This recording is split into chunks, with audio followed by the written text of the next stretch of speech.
Hermanos, vamos a leer de Filipenses capítulo 3. Filipenses capítulo 3, versículo 1 a 11.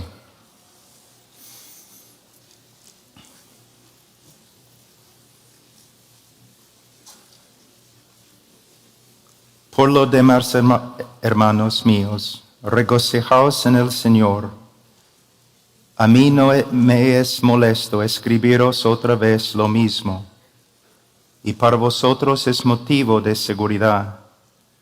Cuidaos de los perros, cuidaos de los malos obreros, cuidaos de la falsa circuncisión, porque nosotros somos la verdadera circuncisión que adoramos en el Espíritu de Dios y nos gloriamos en Cristo Jesús, no poniendo la confianza en la carne, aunque yo mismo podría confiar también en la carne. Si algún otro cree tener motivo para confiar en la carne, yo mucho más. Circuncidado el 8º día, del linaje de Israel, de la tribu de Benjamín, hebreo de hebreos. En cuanto a la ley, fariseo. En cuanto al celo, perseguidor de la iglesia. En cuanto a la justicia de la ley, hallado irreprensible. Pero todo lo que para mí era ganancia, lo he estimado como pérdida por amor de Cristo. Y aún más yo estimo como pérdida todas las cosas en vista del incomparable valor de conocer a Cristo Jesús, mi Señor, por quien lo he perdido todo y lo considero como basura a fin de ganar a Cristo y ser hallado en Él, no teniendo mi propia justicia derivada de la ley, sino la que es por la fe en Cristo, la justicia que procede de Dios sobre la base de la fe. Y conocerle a Él, el poder de su resurrección y la participación en sus padecimientos, llegando a ser como Él en su muerte, a fin de llegar a la resurrección de entre los muertos. Oremos, hermanos.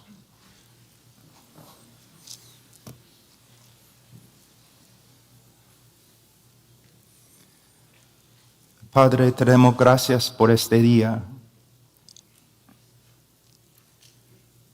Te damos gracias, Señor. Te damos gracias por todo lo que has hecho en nuestra vida.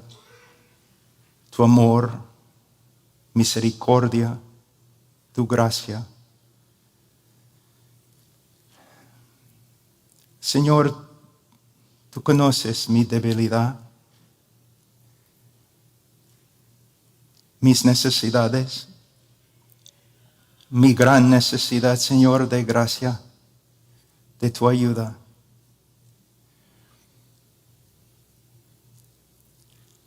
Señor, reconozco que sin ti yo no puedo, Señor, hacer nada.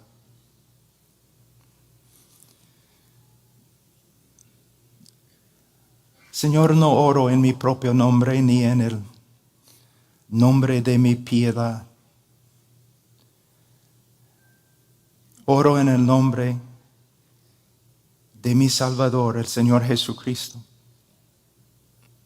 Él es mi jactancia ante tu trono, mi única jactancia.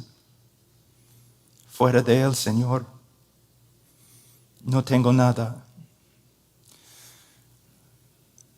Por causa de Él, Padre, y por causa de tu pueblo, para su beneficio, ayuda, Señor, a este hombre tan débil.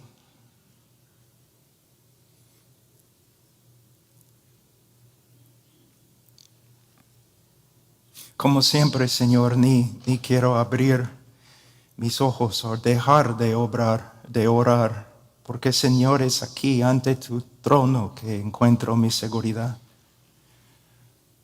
y mi paz. Por favor, Señor, ayúdanos. En el nombre de Cristo. Amén.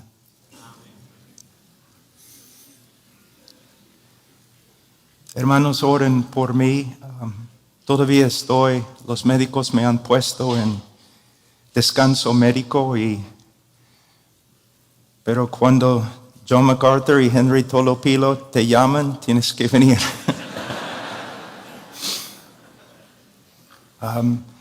Y como ustedes saben, mayormente después de una prédica me quedo en la iglesia 3 horas para hablar con cualquier persona, pero yo tuve que prometer a mi esposa que después de la prédica voy a esconderme de nuevo. Y ustedes tienen esposas latinas, entonces.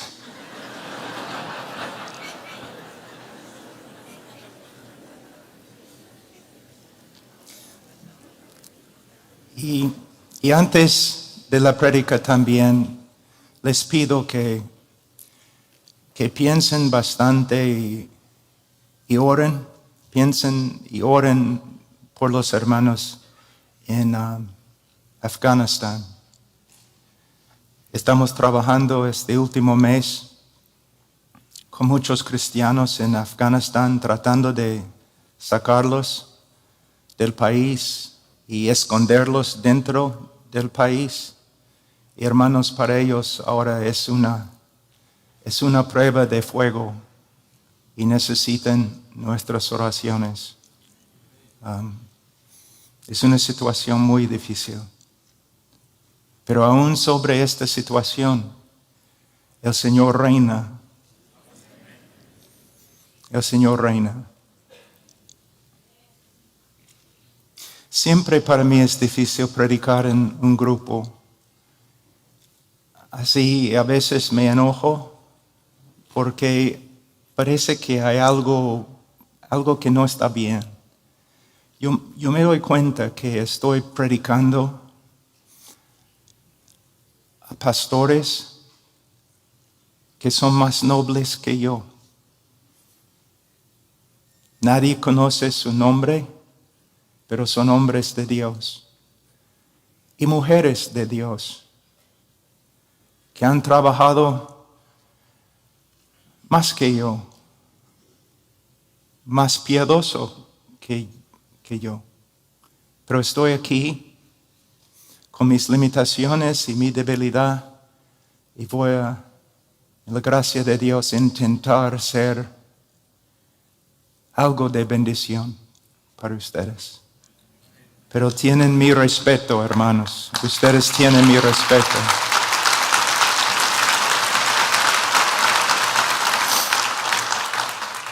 En versículo 1, Pablo dice: por lo demás, hermanos míos, regocijaos en el Señor. Pero ¿cómo pueden regocijarse? ¿Cómo? Pablo estaba en la cárcel en Roma. Los filipenses estaban sufriendo persecución y falsos maestros estaban entrando en la iglesia. ¿Cómo podían confiar? ¿Cómo podían regocijarse? La respuesta es muy sencilla, pero también muy profunda. La frase "en el Señor". No importa lo que nos pasa, podemos regocijarnos en el Señor, en lo que Él es, en lo que Él ha decretado, en lo que Él ha hecho, en lo que Él hace, en lo que Él hará. En el libro de Filipenses, muchos teólogos dicen que el gozo es el tema principal del libro. Y es un tema muy importante, pero no creo que es el tema principal. El tema principal no es el gozo, sino la fuente del gozo del cristiano. El tema en Filipenses, en todo el Nuevo Testamento, en toda la Biblia, es el Señor Jesucristo. Una vez un joven vino a mí y me dijo, después de una prédica muy animado: hermano Pablo, tienes razón, Cristo es todo lo que necesitamos. Yo le dije: joven, Cristo es lo único que tenemos. Fuera de Él, no tenemos parte con Dios y Dios no tiene parte con nosotros. Después de tantos años, décadas ahora,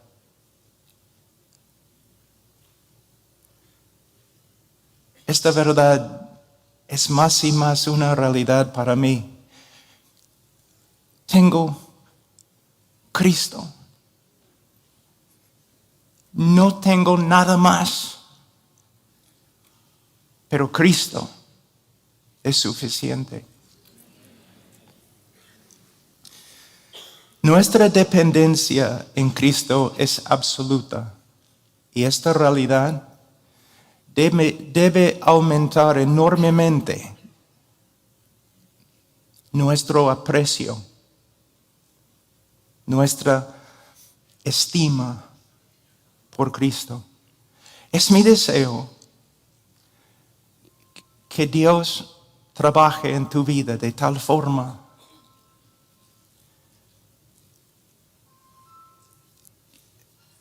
aunque tengas que sufrir, que Dios trabaja en tu corazón, en tu vida de tal forma que poco a poco el valor de Cristo crezca y crezca y crezca. Que llegues a tal punto donde ni el ministerio tenga tanta importancia. La persona de Cristo. ¿Qué quieres? Cristo. Cristo.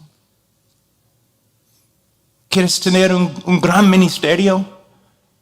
No. ¿Quieres ser famoso? No. ¿Qué quieres? Conocer a Cristo. Pablo dice, a mí no es molesto escribiros otra vez lo mismo. Para vosotros es motivo de seguridad.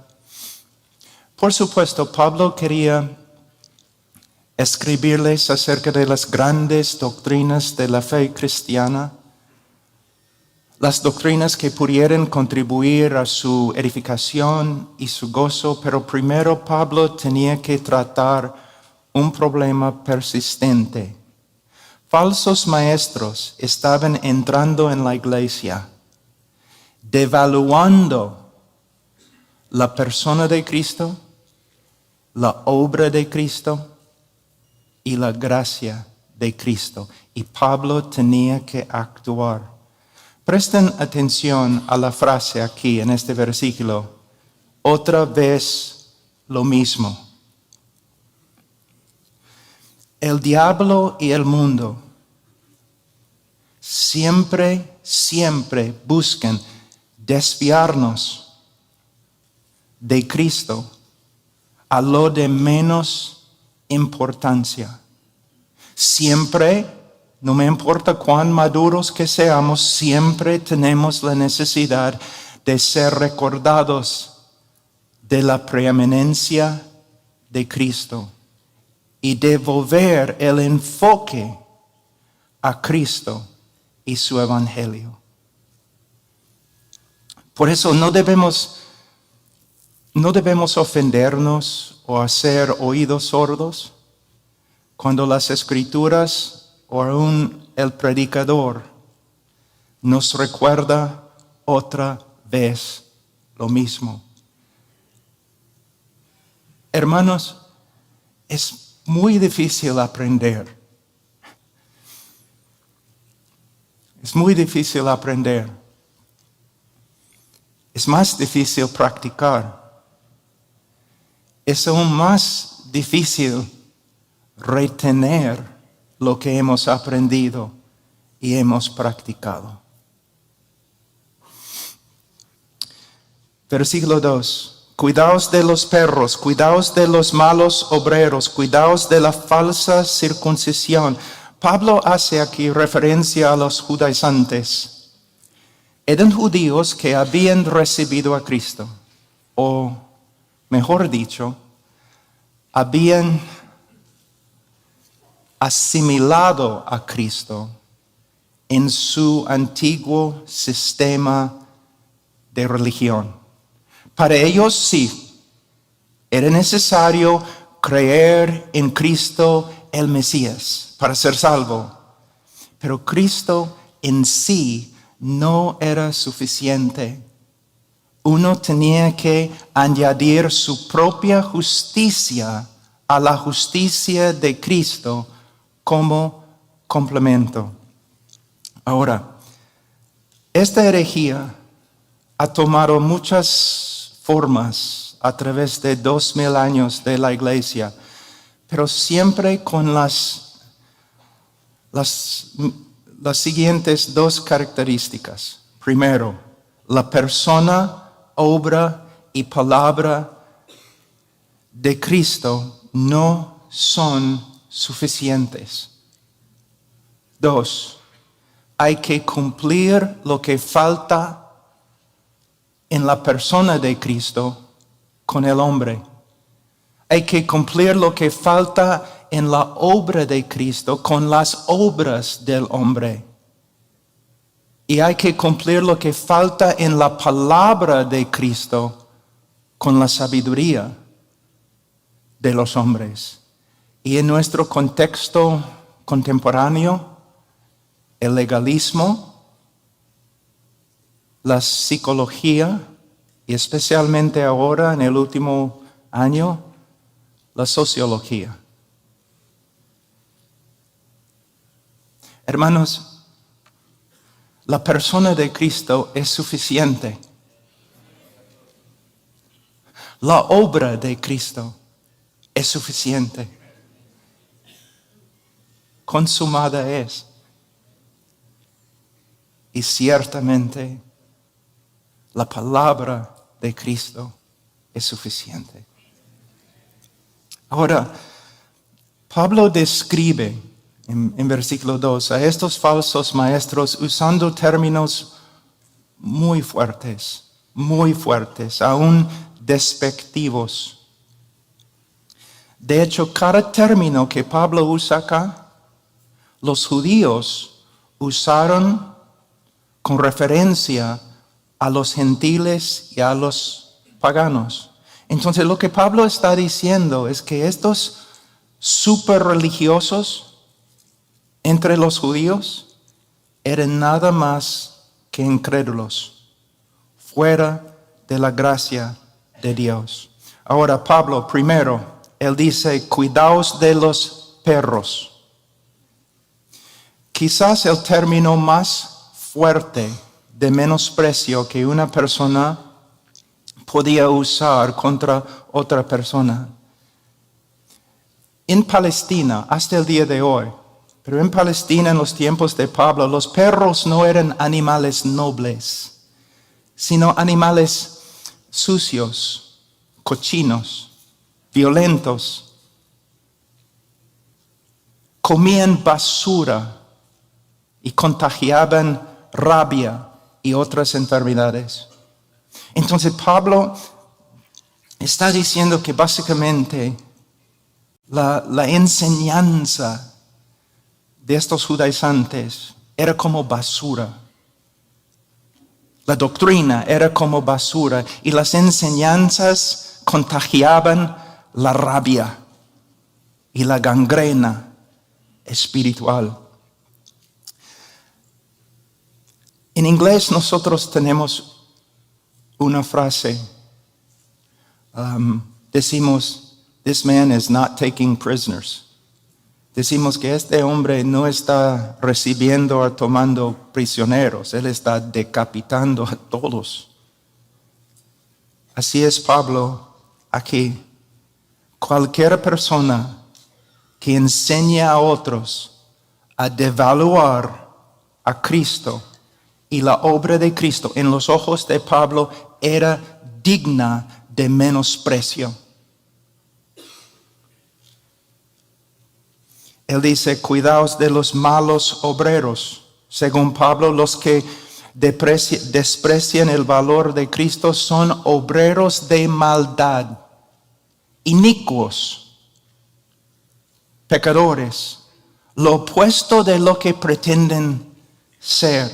De nuevo, quizás uno diga que el lenguaje de Pablo es muy fuerte. Sí, es muy fuerte, pero es preciso. ¿Por qué Pablo habla así? Por la misma razón que nosotros deberíamos hablar así. Porque estos falsos maestros estaban devaluando a Cristo. John MacArthur escribe, y lo que él va a escribir aquí es muy profundo. Cualquier intento de agradar a Dios por medio de los esfuerzos de uno y desviar la atención de la redención cumplida de Cristo es el peor tipo de maldad. Así es. Hermanos, tenemos que reconocer que fuera de la gracia de Dios, todos nosotros somos obreros de maldad. Es el testimonio de la Escritura contra nosotros. Isaías dice en 64:6, todos nosotros somos como el inmundo, y como trapo de inmundicia todas nuestras obras justas.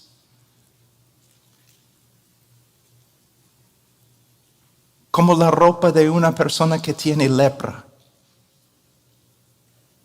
Efesios 2:1-2.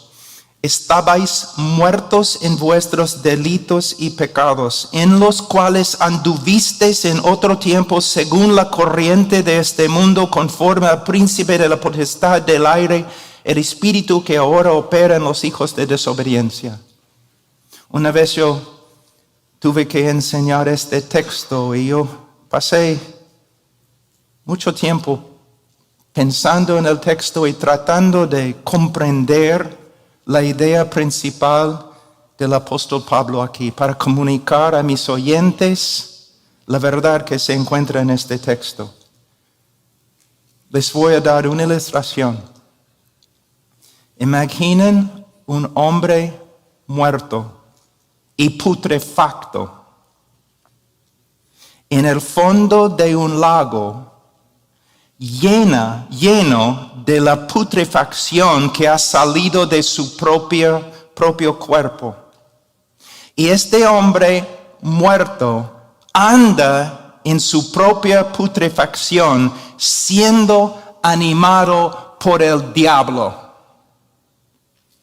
Es lo que Pablo está diciendo. No es una exageración, es lo que Pablo está enseñando. Hermanos, la única cosa que el hombre puede contribuir a la obra de Cristo es su pecado. Es su pecado. Una vez un reportero, después de una prédica, se me acercó enojado. ¿Por qué hablas tanto del pecado? Yo le dije, porque quiero que tú ames a Cristo. Cuando una persona entiende lo que es ante Dios fuera de la gracia de Dios, toda su confianza inmediatamente es depositada en Cristo. No en su iglesia, no en su pastor, no en sus obras, no en su carácter. Cristo. Somos, hermanos, como ya he cumplido 60 años, creo que soy Pablo el anciano ahora. Como Pablo el anciano, les digo que después de casi 40 años no tengo nada presentar ante Dios. Ah, qué pena. No, es mi gozo. Nada depende de mí. Nada. Cristo ha hecho todo. Y él dice también, cuidaos de la falsa circuncisión. Literalmente, cuidaos de la mutilación. De la mutilación. La circuncisión era una señal principal del pueblo de Abraham. Y también fue mandada por la ley de Moisés. Cualquier hombre en Israel que no fue circuncidado fue excomulgado del pueblo de Dios, sin misericordia. Pero ahora Pablo está diciendo que cualquier persona que enseña la circuncisión es como un mutilador, como un pagano. Los paganos que mutilaban sus cuerpos contra la ley de Moisés. ¿Cómo puede ser? Necesitan entender dos cosas. Primeramente, bajo el antiguo pacto, la circuncisión era una señal de fe, no una obra que salvaba. Segundo, la ley siempre, todo el Antiguo Testamento, la ley tiene que ser aplicada siempre a la luz de la persona y obra de Cristo. Les voy a dar un ejemplo. En 1 Timoteo capítulo 1, versículos 7 a 11, Pablo habla de esto. En versículo 8, él dice, escuchen hermanos, Pablo dice en versículo 8 algo muy profundo. Pero nosotros sabemos que la ley es buena si uno la usa legítimamente. Versículo 11. Según el glorioso evangelio del Dios bendito. Entonces, sabemos que estamos usando la ley legítimamente cuando nuestra aplicación es según o de acuerdo con el evangelio. Si nuestro uso de la ley dirige al pecador a la ley y le infunde confianza en sí mismo, estamos mal. Pero si nuestro uso de la ley pone fin a la confianza del pecador y lo dirige a Cristo, estamos bien. Si nuestro uso de la ley resulta en el pecador devaluándose a sí mismo y apreciando más a Cristo, estamos bien. De nuevo, hermanos. Nosotros debemos saber que es tan claro que toda nuestra vida, el enfoque de toda nuestra vida debe ser Cristo, porque el enfoque de toda la Biblia es Cristo. La ley, el enfoque, Cristo. Los libros de historia no están diciendo, mírenos, mírenos, mírenos, sino espera, viene, espera, viene. Los libros de sabiduría, los profetas, el enfoque principal es Cristo. Cristo. Y el enfoque principal de nuestra vida, cuando nos levantamos en la noche porque no podemos dormir, el enfoque debe ser, bueno, no puedo dormir.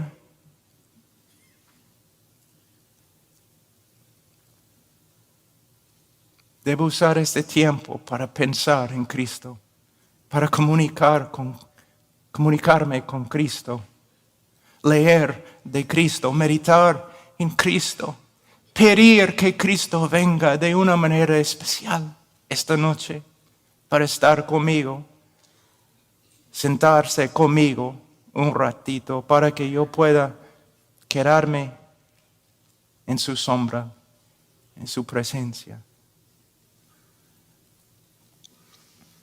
Versículo 3, porque nosotros somos la verdadera circuncisión. En versículo 3. Pablo da una de las descripciones más hermosas del cristiano verdadero. El cristiano es la verdadera circuncisión. En Colosenses 2:11, Pablo lo describe como una circuncisión no hecha por manos, no hecha por manos humanas, sino una circuncisión hecha por el poder de Dios. Es una referencia, yo creo, a un pasaje muy importante en el libro de Ezequiel 36, capítulo 36, versículos 26 y 27. Voy a leer. Dios promete: además os daré un corazón nuevo y pondré un espíritu nuevo dentro de vosotros. Quitaré de vuestra carne el corazón de piedra y os daré un corazón de carne. Pondré dentro de vosotros mi espíritu y haré que andéis en mis estatutos y que cumpláis cuidadosamente mis ordenanzas. A través de la obra regeneradora del Espíritu Santo, Dios quita la carne encallecida, exponiendo un corazón nuevo,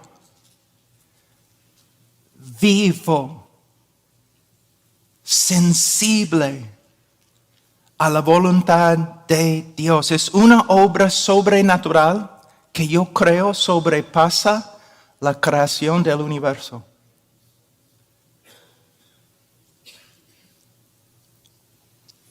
El cristiano verdadero no ha simplemente adoptado una nueva ética.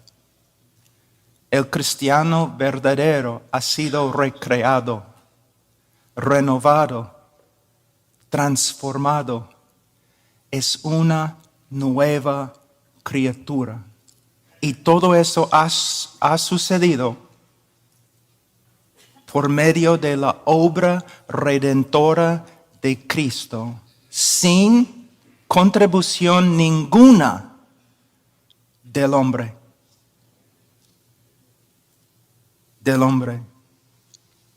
Y esta obra regeneradora del Espíritu Santo siempre resulta en una alta evaluación de la persona y obra de Cristo. Como se nota en la próxima frase, dice que adoramos en el Espíritu de Dios. La palabra traducida aquí, adorar, proviene de la palabra griega latruo, que significa más que cantar.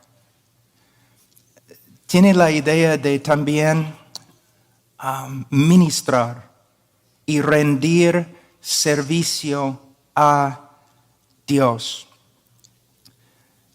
El cristiano no solo adora a Dios por medio de cantar, sino por medio de ministrar a Dios, por medio de rendir servicio a Dios, de acuerdo con su voluntad. Este es el resultado no solamente o no principalmente de la autodisciplina, sino el cristiano está siendo movido y empoderado por el Espíritu Santo. Pablo sigue, y nos gloriamos en Cristo Jesús. El verdadero cristiano, su gloria se encuentra en la persona de Cristo. Solo Cristo. Únicamente, exclusivamente Cristo. John MacArthur escribe, el verbo gloriar en este contexto denota jactarse con alegría exultante acerca de lo que una persona está más orgullosa. Nuestro orgullo como cristianos es Cristo. Es nuestra única jactancia, nuestra única confianza. Y esta actitud se ve claramente en el apóstol Pablo. Voy a leer 1 Corintios 1, 30, 31. Cristo es nuestra sabiduría de Dios y justificación y santificación y redención, para que tal como está escrito, el que se gloríe en el Señor. Gálatas 6:14, pero jamás acontezca que yo me gloríe, sino en la cruz de nuestro Señor Jesucristo, por el cual el mundo ha sido crucificado para mí y yo para el mundo. Si tú dices a un cristiano maduro, eres buena gente, seguro vas a ir al cielo,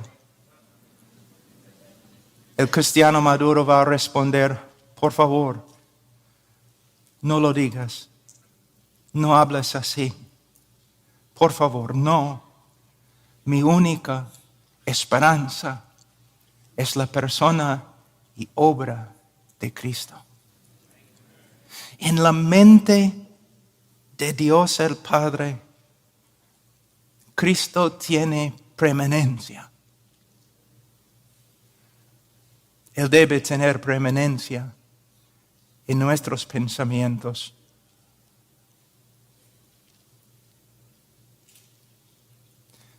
Cuando yo era joven, yo leí acerca de un misionero en las Filipinas que enseñó casi todas las islas cómo leer para que luego pudieran leer la Biblia.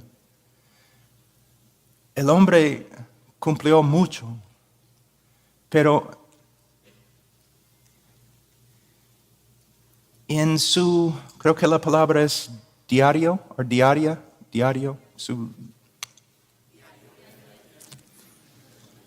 yo encontré una frase,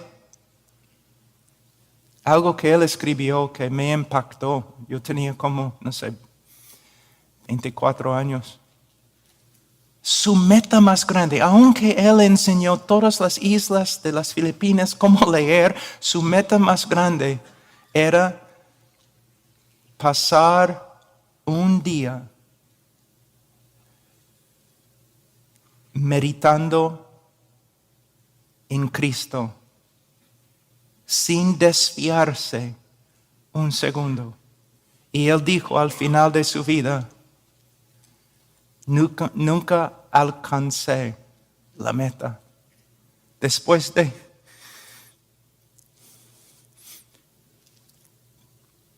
tantos años, nunca alcancé la meta. Pero vale la pena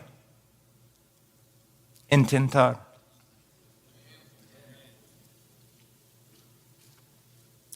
No poniendo la confianza en la carne. La frase nos gloriamos en Cristo debe ser suficiente, ¿no? Para comunicar que el cristiano, la confianza del cristiano está depositado solamente en Cristo. Pero Pablo no está contento. Él quiere dar más énfasis. Si Pablo hubiera sido latino, él habría dicho, no poniendo ni la más remota confianza en la carne. Hermanos, este es uno de los grandes propósitos de la ley. Quitarnos la confianza en nosotros mismos. Ese es uno de los propósitos de las tribulaciones, de las pruebas.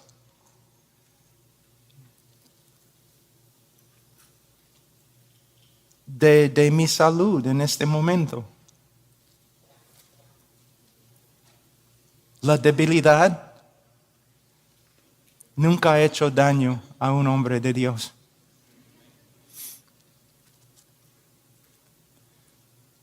Todo lo que puede quitarnos la confianza en nosotros mismos es bello, duele, pero es bello.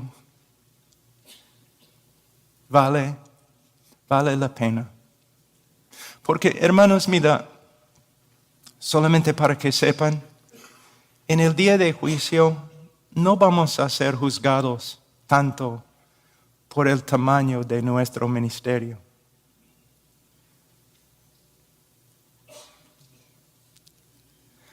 No vamos a ser juzgados por la fama que teníamos. Vamos a ser juzgados por nuestra devoción a Cristo y nuestra conformidad a Cristo. Todos estudiando porque quieren ser grandes ministros. No, hermanos, está mal. Estudiamos para que seamos como Cristo. Lo que es importante a Dios debe ser importante a nosotros.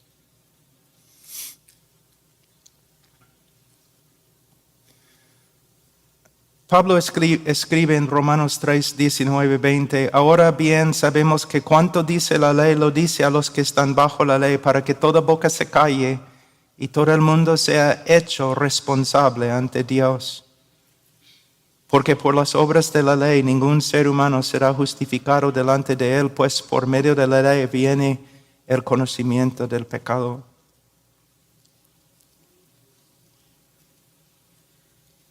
El propósito de la ley es quitarnos la confianza en nosotros mismos para que depositemos nuestra confianza únicamente en la gracia de Dios. Les voy a dar un ejemplo. Mi tío, Guillermo, después de su fallecimiento, yo fui al funeral y en una iglesia luterana, y yo había hablado varias veces con mi tío. Yo tenía confianza que era creyente. Pero el pastor luterano se paró en el púlpito y por como 20 o 30 minutos él habló de todas las buenas obras de mi tío. Que mi tío había ayudado en la construcción de la iglesia, en el mantenimiento de la iglesia, cómo había servido a las viudas y la gente en la iglesia, 20, 30 minutos hablando de sus buenas obras, y yo estaba sentado en la banca enojándome más y más y más y más y más. Pero después de como 30 minutos, este pastor luterano se puso muy serio. No dijo nada, solamente miró la congregación. Y al final dijo, sí, nuestro hermano Guillermo en este momento está en el cielo. Y no por ninguna obra que yo he mencionado en los últimos 30 minutos. Él está en el cielo.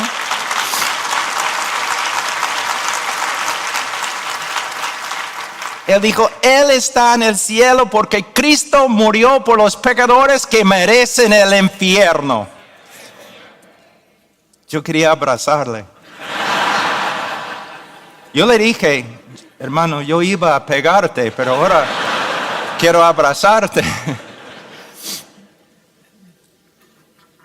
En versículos 4 y 6, Pablo continúa. Aunque yo mismo podría confiar también en la carne, si algún otro cree tener motivo para confiar en la carne, yo mucho más, circuncidado el 8º día del linaje de Israel, de la tribu de Benjamín, hebreo de hebreos en cuanto a la ley, fariseo en cuanto al celo, perseguidor de la iglesia en cuanto a la justicia de la ley, hallado irreprensible.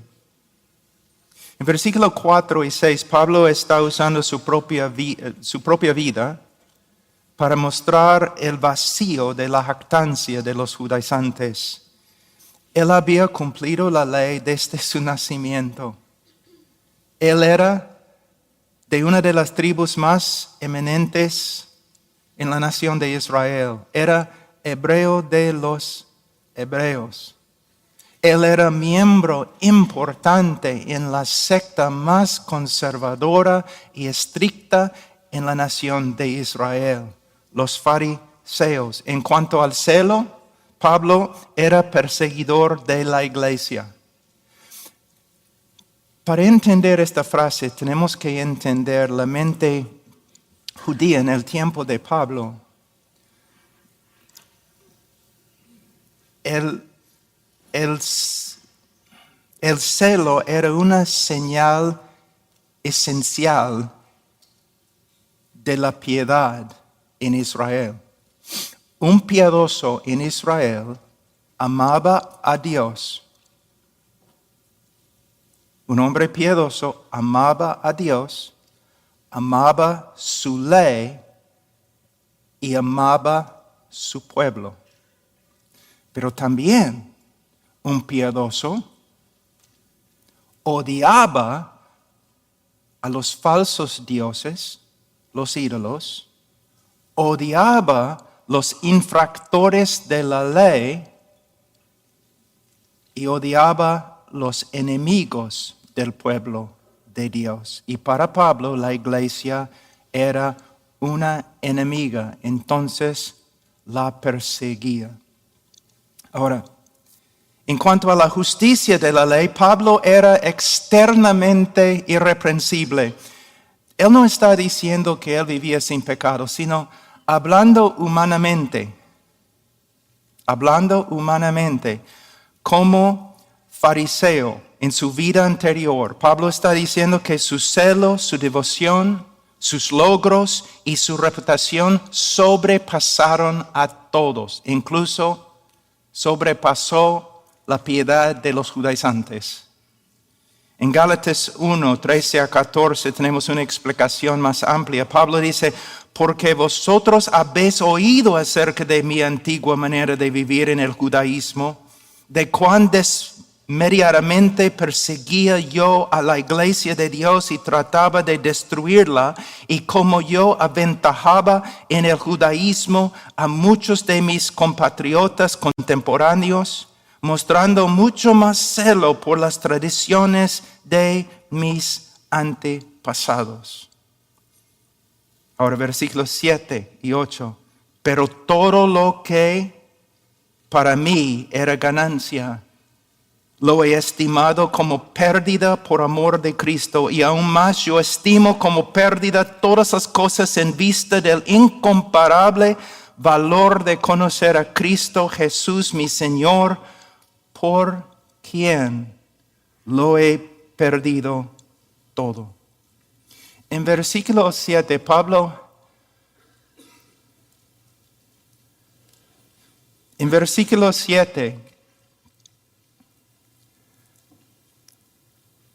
Pablo está usando palabras de contabilidad como ganancia, pérdida, contar, estimar.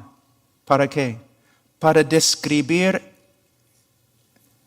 y me gusta esta parte, para describir el nuevo sistema de valores que fue creado en su corazón en el día que se encontró con Cristo en el camino a Damasco. Todo lo que antes estimaba, su celo, sus obras, su reputación, él lo consideró como pérdida, basura, heces, escoria, aún excremento por causa de Cristo. Todo comparado con Cristo. Como los franceses dicen, Pablo era la crème de la crème, ¿no? Entre los contemporáneos, y esta era su esperanza y era su jactancia. Pero algo sucedió a Pablo que cambió todo. ¿Qué? Y ojalá que lo mismo nos haya sucedido también. ¿Qué pasó a Pablo? Una revelación de Cristo. Y en esta revelación Pablo vio toda su propia justicia como realmente era. Basura. Basura. Cuando Pablo vio a Cristo en el camino a Damasco, él tuvo una visión parecida a la de Isaías, en Isaías 6. Pablo, en el camino a Damasco, él no vio a un simple carpintero parado al lado de la carretera. En su camino a Damasco, Pablo vio el Señor de gloria sentado sobre su trono. Y como Isaías le hizo pedazos. En Isaías leemos que Isaías gritó: ay de mí, porque perdido estoy, pues soy hombre de labios inmundos, y en medio de un pueblo de labios inmundos habito, porque han visto mis ojos al Rey, el Señor de los ejércitos. Pablo, según Hechos 9:9, estuvo 3 días sin ver y no comió ni bebió. Luego en Romanos 7:24, Pablo escribió: miserable de mí, ¿quién me libertará de este cuerpo de muerte? En la conversión de Pablo quizás tengamos la mejor ilustración del arrepentimiento en toda la Biblia. También podemos ver como un encuentro con Cristo puede cambiar totalmente el sistema de valores en el corazón de un hombre.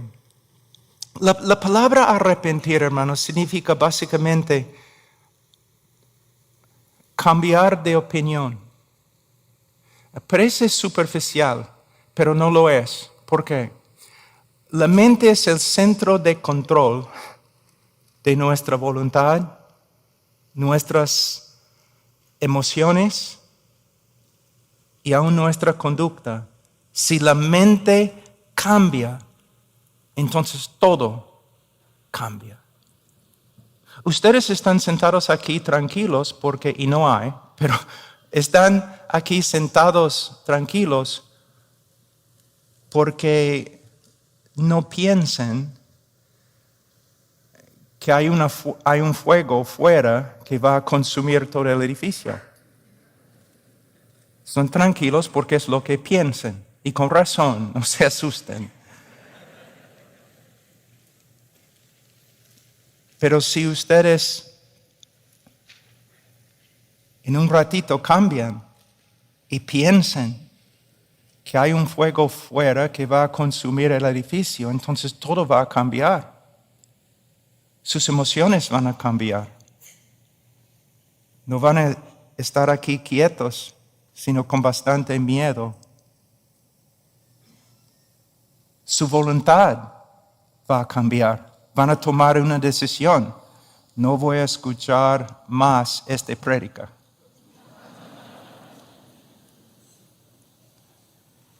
Y su conducta también va a cambiar. Van a correr, van a salir. La mente es muy poderosa.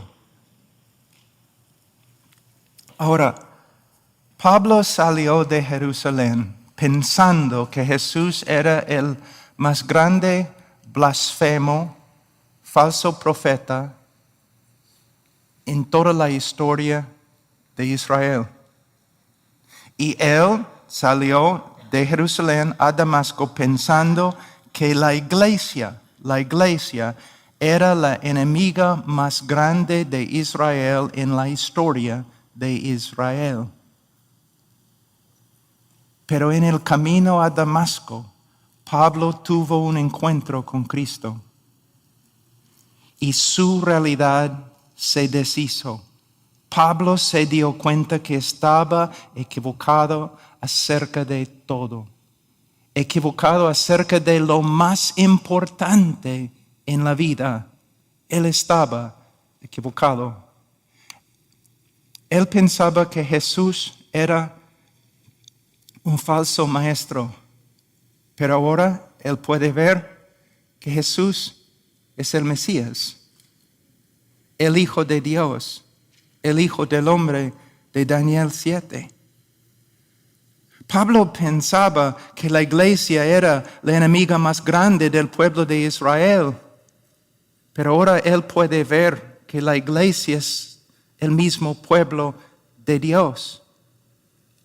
También la opinión de Pablo acerca de sí mismo cambió. Él pensaba que él era justo ante Dios. Ahora él reconoce que él es condenado ante Dios. Él pensaba que él era el gran defensor de la fe de Israel.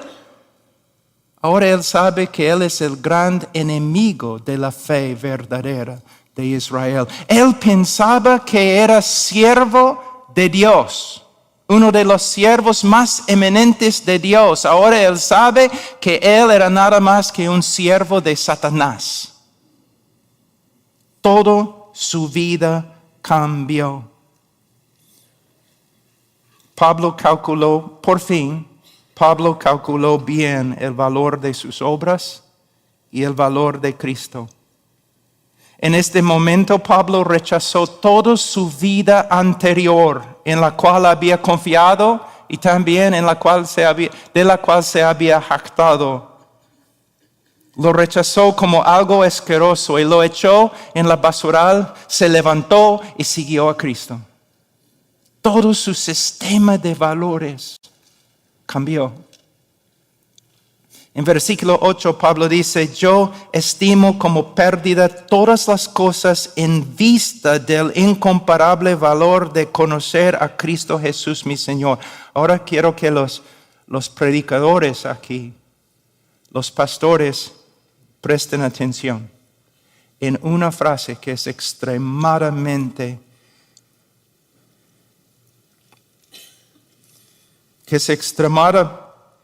importante.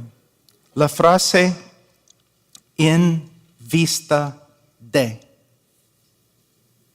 Yo estimo como pérdida todas las cosas en vista del incomparable valor de conocer a Cristo Jesús mi Señor. La idea es que Pablo estaba totalmente contento en su vida y su religión anterior y no estaba buscando alternativas. ¿Por qué? Porque él andaba en oscuridad espiritual y él era ciego a la realidad de Dios, la realidad de la salvación y la realidad de sí mismo. Pero el momento que vio a Dios revelado en Cristo, Dios como es, la salvación como realmente es, él vio que su vida y su religión eran despreciables en comparación. Esto demuestra que uno puede ver la inutilidad de sus obras y la vanidad de su vida solo a la luz de la revelación de Cristo. Tenemos otro ejemplo en 1 Tesalonicenses 1, 9 a 10. Yo aprendí esa verdad de D. Edmund Hiebert. Es un comentario en 1 Tesalonicenses excelente, lo recomiendo. En 1 Tesalonicenses 1, 9 a 10, Pablo escribe, pues ellos mismos cuentan acerca de nosotros, de la acogida que tuvimos por parte de vosotros y de cómo os convertisteis de los ídolos a Dios para servir al Dios vivo y verdadero y esperar de los cielos a su Hijo, al cual resucitó de entre los muertos, es decir, a Jesús, quien nos libra de la ira venidera. Lamentablemente los traductores en español han invertido las palabras de Cristo aquí, las palabras de Pablo aquí. En el griego el texto lee de la siguiente manera. En el griego original, el texto no dice cómo os convertisteis de los ídolos a Dios, sino cómo os convertisteis a Dios de los ídolos. Voy a leer. La idea es que los gentiles, como Pablo, estaban totalmente contentos en su religión. No estaban buscando alternativas hasta que vieron a Dios como se reveló por la predicación del Evangelio. Solo a la luz de Cristo vieron la vaciedad de su religión y la vanidad de su vida. ¿Qué significa para nosotros, especialmente para los predicadores? Este es el trabajo principal del predicador: predicar a Cristo. Predicar a Cristo.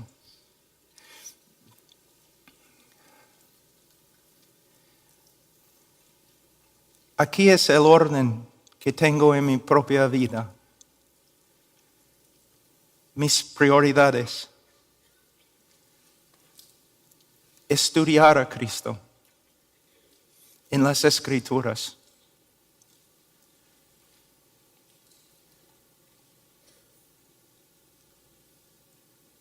Yo creo que uno tiene que leer toda la Biblia. De Génesis a Apocalipsis. También creo que necesitamos ser informados, maduros en nuestro conocimiento de todas las doctrinas. Pero si hay una doctrina preeminente, es la doctrina de Cristo. ¿Cuántas horas cada semana dedicas a estudiar a Cristo? Es fácil decir amén, amén. Pero ¿cuántas horas? ¿Cuántos años de tu vida has dedicado al estudio de la persona y obra de Cristo? Estudiar a Cristo. ¿Hay un tema más importante? Estudiar a Cristo.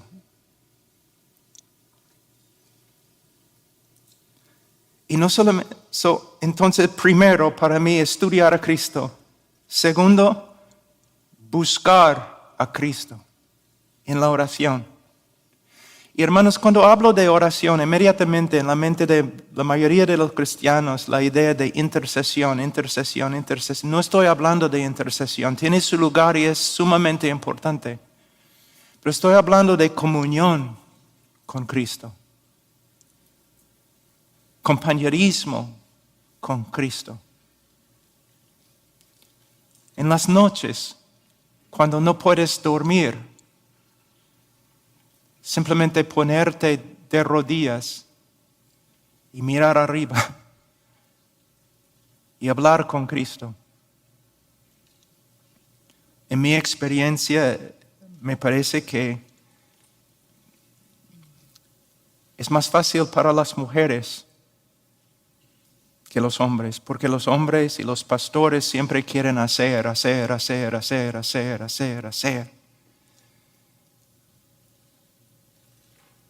Marta. Quizás Martín. Debes poner al lado todos tus negocios y buscar el rostro de Cristo. Entonces, estudiar a Cristo, buscar a Cristo y ser transformado por el conocimiento de Cristo. Lo que necesitamos, hermanos, ahora en este día son hombres y mujeres transformados. A veces yo escucho las prédicas y mis propias prédicas y prédicas de otros y palabra. Pero ¿dónde está el poder? Y no solamente para predicar, o principalmente para predicar, el poder para vivir. Y no estoy hablando de vivir como predicar en la calle y morir mártir, es fácil. Estoy hablando de ser un buen esposo, un buen padre, un buen amigo, humilde. Buscar a Cristo, estudiar a Cristo, buscar a Cristo, ser transformado por el conocimiento de Cristo y predicar a Cristo a otros. Predicar. Hermano, no debes salir del púlpito contento porque tu exposición era correcta.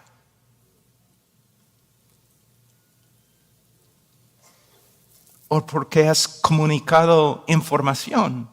La meta es transformación. Que los pecadores crezcan en su estima por Cristo y se salvan.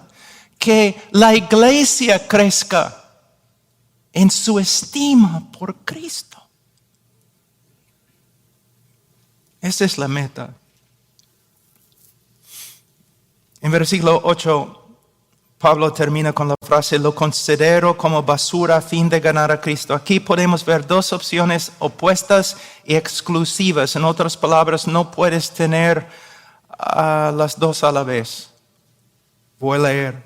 Tú puedes seguir confiando en tu propia justicia y rechazar la obra de Cristo, o tú puedes rechazar totalmente como basura tu propia justicia a favor de Cristo. Tú puedes gloriarte en tus propias obras o tú puedes gloriarte en Cristo y su cruz. Tú puedes tener la aprobación del mundo y la desaprobación de Dios, o tú puedes tener la desaprobación del mundo y la aprobación de Dios porque tú amas a su Hijo. En conclusión, hay dos opciones: ganar al mundo y perder a Cristo, o ganar a Cristo y perder al mundo. No puedes tener las dos cosas. Versículo 9, ser hallado en él no teniendo mi propia justicia derivada de la ley, sino la que es por la fe en Cristo, la justicia que procede de Dios sobre la base de la fe. Aquí en versículo 9 a 11, Pablo revela los resultados, los beneficios de ganar a Cristo. La justificación, versículo 9. Y el privilegio de conocer a Cristo, versículos 10 y 11. Pablo empieza en versículo 9 con la justificación. ¿Por qué? Porque todos los otros beneficios solamente son posibles por causa de la justificación, porque somos justificados ante Dios. ¿Qué es la justificación? Voy a leer de la Confesión Bautista 1689. No puedo encontrar una definición mejor. A quienes Dios llama eficazmente también justifica gratuitamente, no infundiéndoles justicia y rectitud, sino perdonándoles sus pecados y considerando y aceptando sus personas como justas, no por nada que hay en ellos o hecho por ellos, sino solamente por causa de Cristo. De versículo 9 también, esta confesión, podemos ver las siguientes características acerca de en la justificación bíblica. Número 1, no es justicia propia o justicia nuestra, sino justicia ajena o justicia de otro, la justicia de Cristo. No es derivada de la ley como algo que hemos ganado de Dios, sino procede de Dios como una manifestación de su gracia. No es por medio de nuestra obediencia, sino por medio de fe en la obediencia de Cristo. Por medio de su obediencia, Él satisfizo los requisitos de la ley y por medio de su muerte obediente, Él pagó las penalidades de la ley. En versículo 9, Pablo usa una frase que es una de las más hermosas descripciones de la unión del creyente con Cristo. Él dice, ser hallado en Él. Bueno, se puede predicar 3 horas más, toda esta conferencia. Solamente esta frase. Pero voy a decir ¿qué significa ser hallado en Él? Pablo quería ser hallado en Cristo. ¿Qué significa? Pablo está diciendo que no quería comparecer ante Dios, ante los ángeles, ante los hombres, ni ante el espejo en su propia justicia, sino vestido en la justicia de Cristo.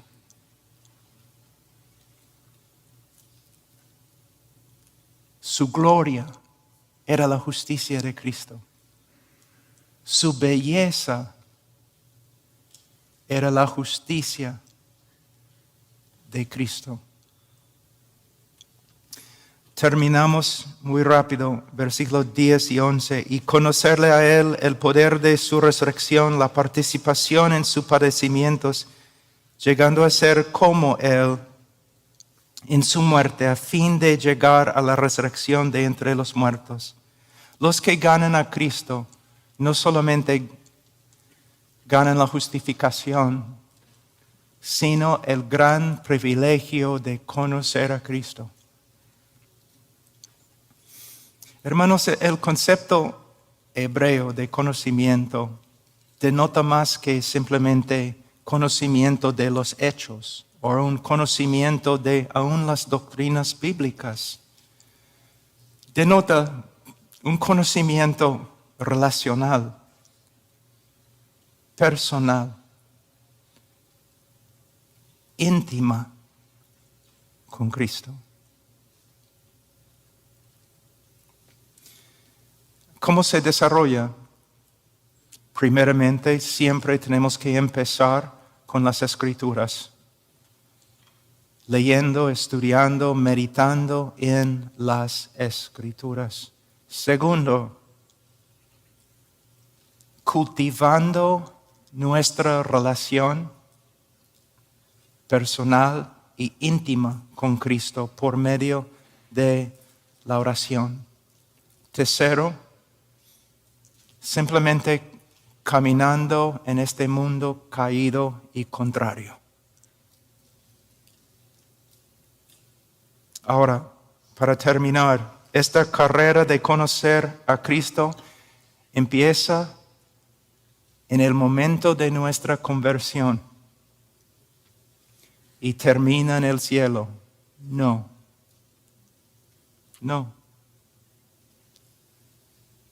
Nunca termina.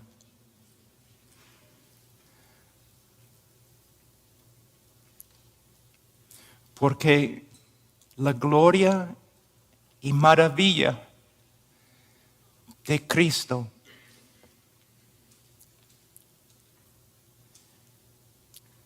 es infinita, inagotable. Nunca vamos a descubrir todo lo que es Cristo. Nunca. De una forma, se puede decir, ni hemos empezado a aprender de Él.